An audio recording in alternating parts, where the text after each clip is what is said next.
Hi, friends. Welcome to Lotus and the Light. Thanks for joining. Let's just jump right in. I've got my stone. I don't even know what kind of stone this is. I forget what it's called, but I got it. And we're going to use it to help kind of amplify our connection. I'm hoping if you're not driving that you will join me as well in just trying to call upon Spirit to, on your end, to support this message as well so that we're all open to hearing guidance from Spirit together. So let's just take a deep breath.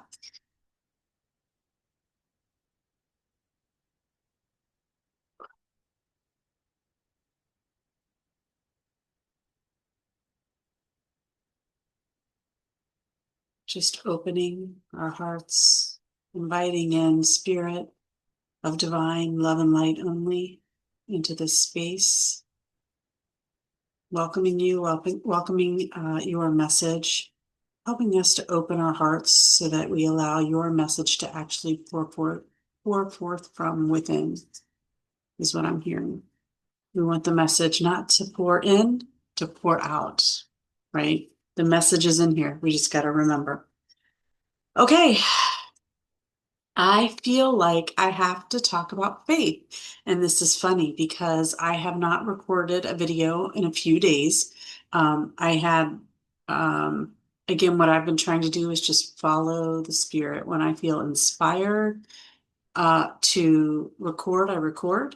But there have been a couple days when I was inspired to record more than once. So that's fortunate because it carried me through a few days this week and allowed me to still post. Not that it matters if I miss a day, but I didn't have to miss a day.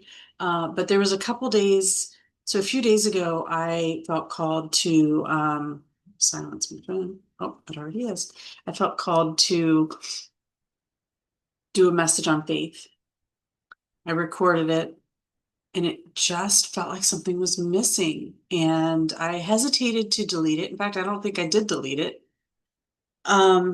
But I knew like it just didn't feel right. And I thought, am I falling back into old patterns of like perfectionism? And like I wouldn't let myself like go to writing out a script or anything like that. I just wasn't going to do that. So I tried recording again later that day. A few hours later, I said, I still feel called to this message. I'm going to try recording it again. And the same thing happened. And so I said, okay, Spirit wants me to just lay off. I'll know when it's time. I'll know when it's time. And so I'm glad I waited. So here we are, I think 2 days, 2 or 3, I think 2 days later. And now I feel ready to share. And there's even was a couple of things that came up for me in the last couple of days that I'm like, oh, I think this is why the message wasn't ready yet, because there was a couple of things that Spirit wanted me to include in this message that I was not including, that wasn't on my radar. So we'll make sure we work that in. um, but again, just want to open us up to this conversation about faith. And hey, I'm just going to challenge you with the question. How is your faith? How is your faith in God or divine spirit or the universe or whatever you want to call it? How is your faith in yourself? Um, how is that taking shape in your life? How, if you lost all your faith in God today, how would that change your life? What would look different? For some of you, it's going to be the obvious things like Sunday morning looks a lot different, or, if you go to church or, mosque or, whatever night of the week, your faith might celebrate and come together. Um, for others, what? You fill in the blank.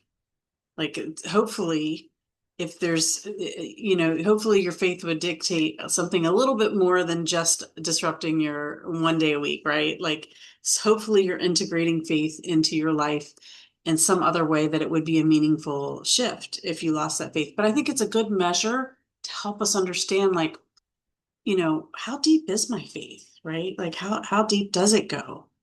And that's been an interesting journey for me. Like I've always been a person of very deep faith, but I also had really limited understanding of what that faith actually was. So I always thought that hope was believing in that which you do not see, and then faith was the action that you take against that hope. It's like if you have hope, then that gives you the faith to go act.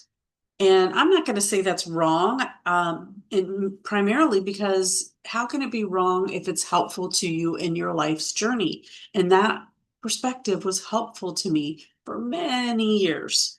Um, but what I've come to discover in the last year, and it was actually even in my scriptures, my Christian faith, it was there all along in Hebrews chapter 11, where it talks about faith, where it talks about faith being certain of what is it? Sure of what you hope for, sure of what you hope for, and certain of the things unseen. So sure and certain, those are like really concrete words, whereas hope and belief are a little bit more like I don't want to say wish because it's deeper than a wish, right? But to me, faith is a much more sturdy, stable um, intention or sturdy, stable meaning. So it was there in the scriptures all along, but I somehow was missing the real meaning of faith. And the real meaning of faith is that it's a knowing, it's that certainty, it's that surety. Uh, Whereas hope is a belief. A belief is what allows us to dream bigger. Like we can't see it, but we believe it's there. But guess what? To get to hope, you first have to have a solid foundation of faith. So faith really, that knowing is foundational. It is the essence, the core of our spiritual journey or whatever journey. So think about it this way. I mean, faith, really the knowing, it's a trust, right? So this is really a trust exercise. Think about any relationship in your life. How much do you trust the most important person in your life? What level of trust do you have with them?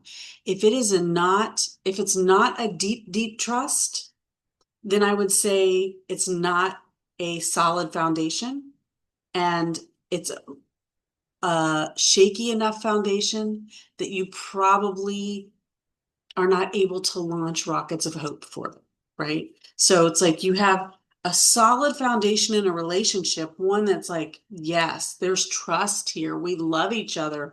This is solid. When you have that kind of foundation, when you have that kind of knowing about it, like, I just know that this is my person and I'm their person. And yeah, I make mistakes and yeah, they make mistakes and yeah, we get angry, but like, we got this. Like that knowing creates a safety net that allows you to dream bigger, allows you guys to launch these rockets of like, let's do this together and let's be there in 5 years and let's, whatever that is, let's start having babies if it's a couple, or let's build this business together or whatever that is, right?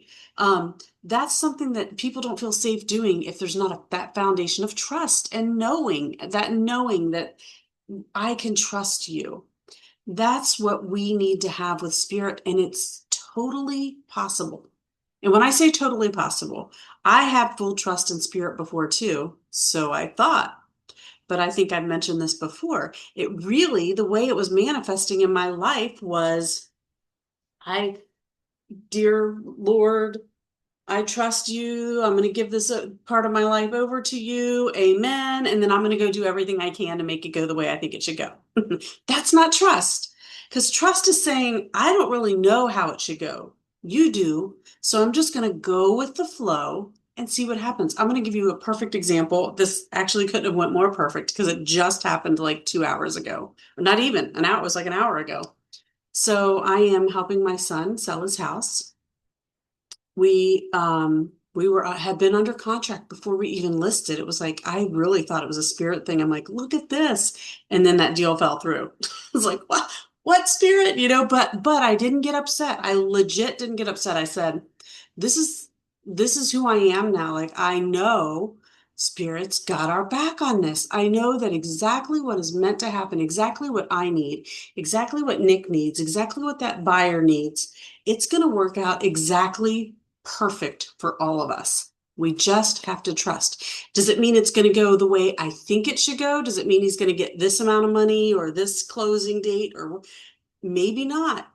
I can't hold to those things, because what I can hold to, though, is that I trust that God knows what's best for me, and that's what God will deliver if I don't block it. Okay. So today we had two showings earlier in the day, and then I showed it to somebody this evening. And the person I showed it to this evening seemed really interested. And we technically have this other offer, right? So I said to them, yes, there's another offer, but don't sweat this stuff. Like, if it's meant to be, it will be. Don't, if you have to force it, it's not meant to be. So you go home, you make your decisions. If you want to make an offer, you call me and let me know. In the meantime, a little bit later, I get a message from the agent that showed it earlier, and she said, my people want to come back through tomorrow. That's usually a good sign that you're probably going to get an offer.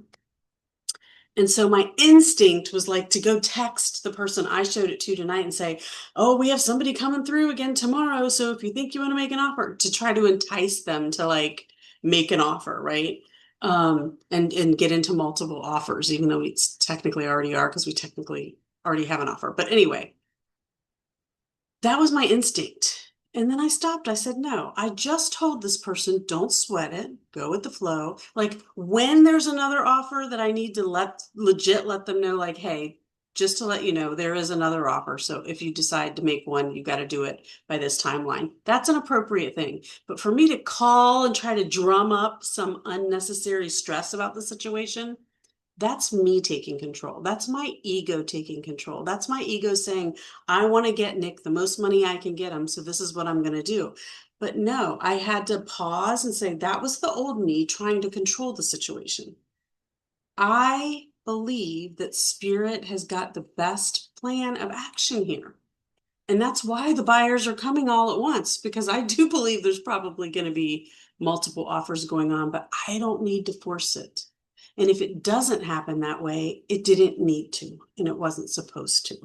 That's the difference, is being able to really let go of control, even when it might affect your bottom dollar, even when it might mean for you to grow and move on, a relationship might have to end, or for you to grow and, for you to grow, you might have to change locations and move somewhere, or it might be time for you to lay down some boundaries in a relationship. That's something that actually was coming through to me really strongly today. So I'll even say that, like, there are times in our life when demonstrating faith means trusting God enough to be willing to look at our behaviors as they relate to our relationships. So, for example, is Spirit telling you it's time to put yourself first? But because you have this belief system, and this was the message that was coming through to me earlier, so I do feel like I have to share this, even if it feels a little off topic. But I feel like there's a message of, sometimes we prioritize certain things higher than they should be. And the example I was getting was that sometimes we put people in our family over and above our own well-being. And a lot of our religious systems will tell us that's the way it's supposed to be. And I'm here to tell you that's wrong, because Christ consciousness lives here in you. And if you are not being well to you, if you are not taking care of the Lord's temple, that is your body, that is your mind, that is your heart, if you're not taking care of this, you are no service to anyone else. So if your faith is there and you trust, and then you need to listen to that inner compass. And I'm going to tell you what the inner compass is. Again, I've said it before. The inner compass are the feelings. So let me give you an example. Is there something in your life that every time you have to do it, you're like, ugh, I really hate doing that? That negative emotion is Spirit's way of telling you you're out of alignment. This is not for you. Stop doing this. So is your faith strong enough to stop doing it? What's calling you to do it? Is it that belief that that family comes first and you do for your family. That's just what you do. And is it that belief system that's making you do something that you feel like is not what you want to be doing? You need to be listening to your soul, which is telling you this isn't for you. Or is it a scenario where you're thinking, if I don't do it, it ain't going to get done? Or if I don't do it, it ain't going to get done right? This could be your soul telling you the reason you have a negative feeling is because there's somebody else that needs to do it, but they're not going to step up until there's a need. So move out of the way. Or maybe there isn't somebody else to do it. Maybe it just doesn't need to be done. Maybe it just doesn't need to be done, and you're clinging on to something because you think it needs to be done. Coming back to the trust, coming back to the knowing. Does it need to be done? Or are you just afraid that something's going to unravel if it doesn't get done? And if that thing unravels, did you ever consider that it's because it's supposed to? Because there's something better than that for you. So let that unravel.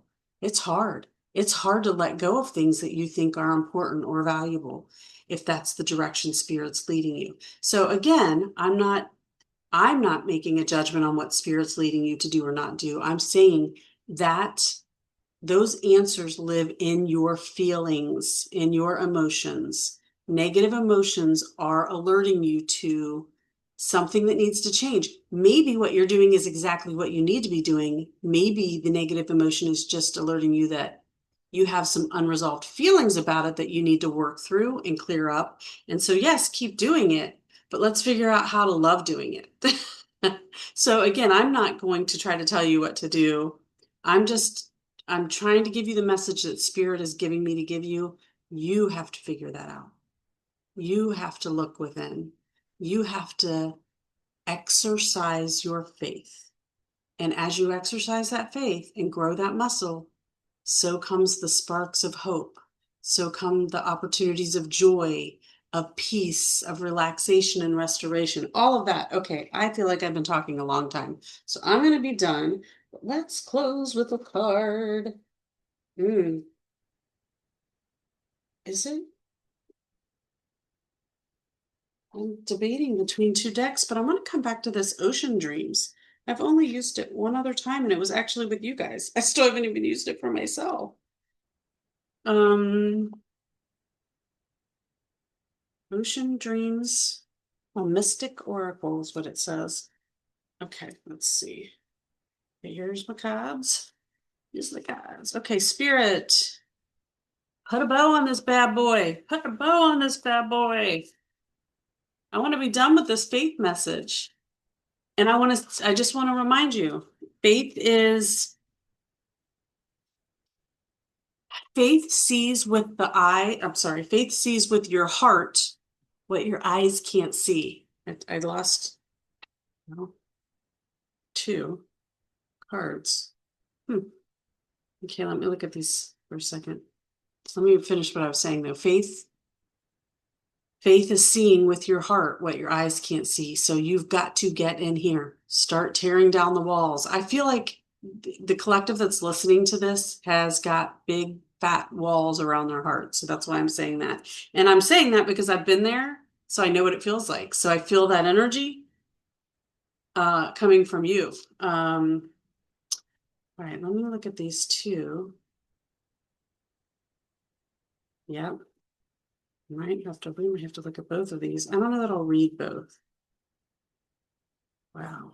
I feel like this was the one that was on the bottom, but this message also feels really important. So self-love is one of the messages. And you see how she's got her hands. I don't know if you can see this very well. Let's turn this light on. That light, does that help or hurt? I don't know. But she's got, it's like a reflection here. So there's like two of them. And her hands are like crossed over her heart. This is exactly what I was just talking about. There's some big walls here that need to come down.